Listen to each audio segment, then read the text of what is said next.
Hi, this is Patrick Pagabal. This video is actually follow-up sang misconception about Hiligaynon and Ilonggo. Gin-follow-up ko ning video for you to better understand kung ano ang Hiligaynon and ano ang Ilonggo. Kung maghambal ka Hiligaynon, it means the language. And maghambal ka naman Ilonggo, you're referring to a specific people which is Ilonggo nga mga taga Iloilo or Iloilo province. Kaya bala ginatawag Hiligaynon language, hindi dialect. When you say language, there are sets of vocabulary nga lain man sa ibang nga lingwahe. For example, ang Tagalog, may mga set of vocabulary man na sila nga lain sa Hiligaynon. That's why ang Tagalog is also a language. Ang Hiligaynon is also a language.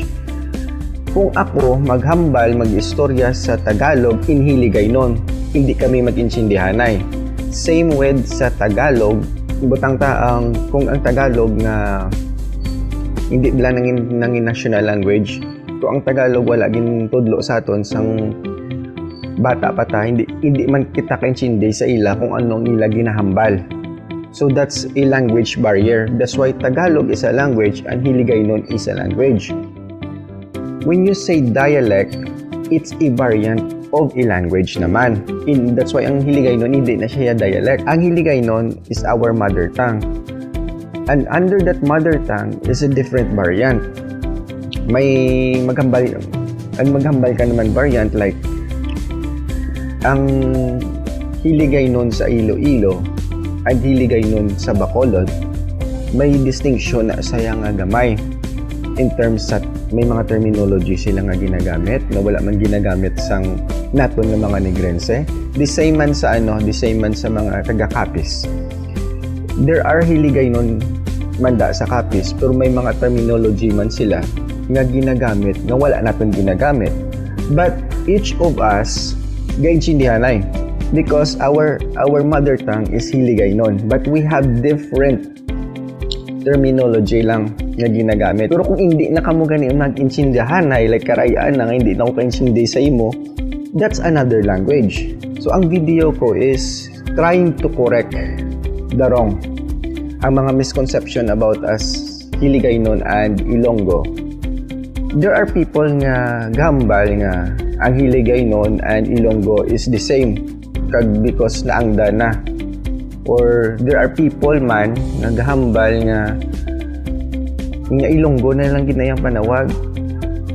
The reason why I'm trying to correct you or I'm trying to inform you and educate you nga ang Hiligaynon is different from Ilonggo. Because when you say nga gahambal ko Ilonggo, you're actually identifying na taga Iloilo ako. Actually nga gina-correct ko ang mga misconception because when you say Ilonggo, you're actually referring to a specific people, a specific ethnic group. What I'm saying is that if you say that I'm Ilonggo, I am not Ilonggo. I'm Negrense. And our language is Hiligaynon. Okay? But if you force it nga Ilonggo gid or pabayaan mo lang, okay, ang lingwahe nila Ilonggo na. No. Because you are losing your identity. When you say losing identity, hindi man ko taga Iloilo. Taga Negros ko ya. So if you're referring me as an Ilonggo, I'm losing my identity as a Negrense. That's why we need to correct that. We need to correct all the misconception nga ang ginahambal ta ang aton nga lingwahe is Ilonggo. No, it's not. It's Hiligaynon. And about naman sa dialect, gin-explain ko na sa akong previous video nga ang gina-example ko is Tagalog. Tagalog has many variant. Okay? May Manila, may Bulacan, or any Tagalog da.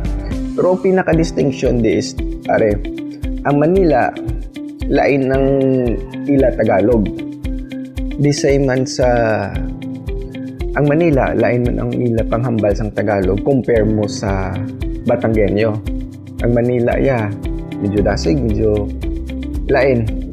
Ang Batangas naman, may mga terminology sila na ginagamit like alae, something nga wana. Pero Pero Tagalog sila.